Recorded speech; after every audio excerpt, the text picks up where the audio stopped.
สบายดีทุกคนเนาะมื้อนี้สิมาลองรีแอคชั่นของศิลปินแก๊งลูกเขยใส่หม้อนะชื่อเพลงว่า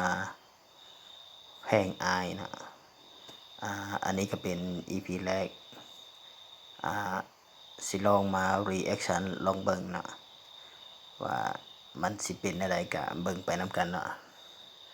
ไปเบิ่งเลย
คนนี้น่าจะแม่น้อง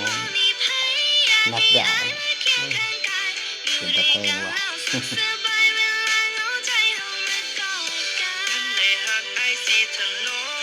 อันนี้ก็เป็นโซฟาน่า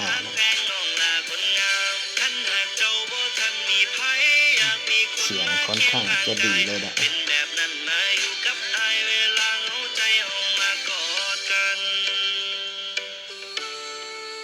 นี่จุดไคลแม็กซ์สองพี่น้องพาแพทย์โอ้โคตรเป็นตะแพงเลยว่ะ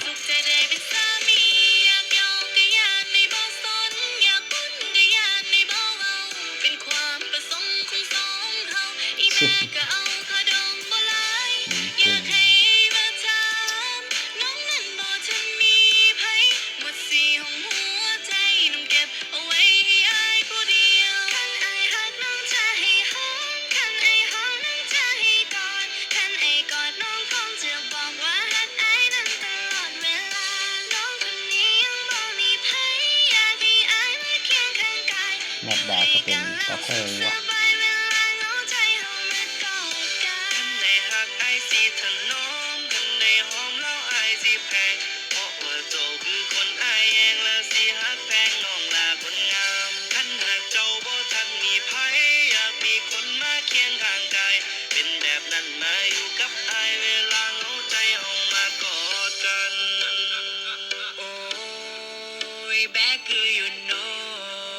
มาแล้วเจ้าพ่อตลกแต่คือกะฮักเป็นนำเขาอยู่เด้ถ้าอายได้คู่กับเจ้าสัญญาว่าสิบ่เทสิบ่ไปใส่สิบ่เปลี่ยนใจสิกอดเอาไว้แบบนี้ทุกคืนผมฮักแค่นั้นไม่ได้ขี้ตัวมาลองคบกับผมโลดถ้าบ่เชื่อความฮักผมมีเหลือเก็บเอาไว้เพื่อให้น้องผู้เดียวคันได้ฮักไอ้สิแทงคันได้แพงไอ้สิเว้าว่าเป็นจังใดก็มีแต่เจ้ามีเฮาสองคนตลอดไป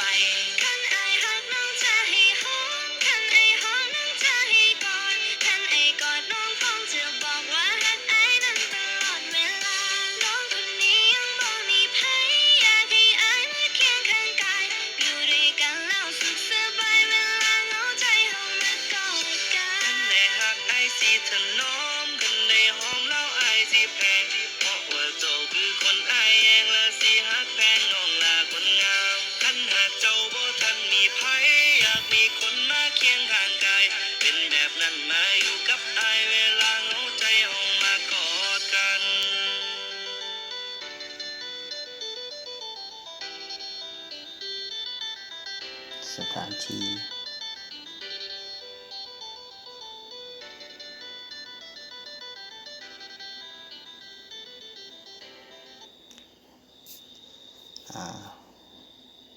จบไปเนาะ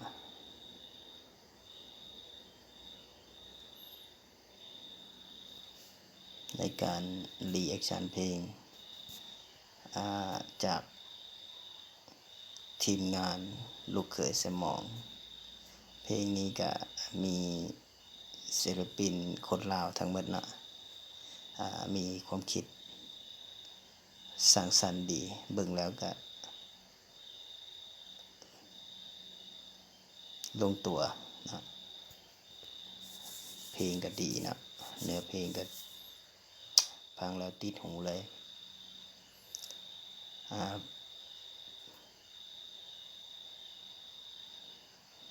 ใครที่ยังบ่ได้ติดตามหรือว่ารู้จักกับทีมงานลูกเขยสมองก็สามารถเข้ามาเบิ่งได้นะอยู่ใน YouTube เพลงนี้อยู่ในช่องของโสภณานะ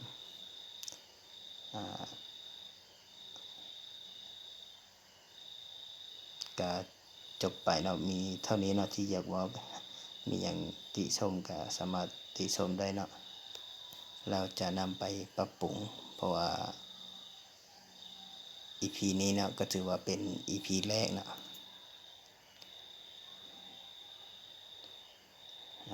ก็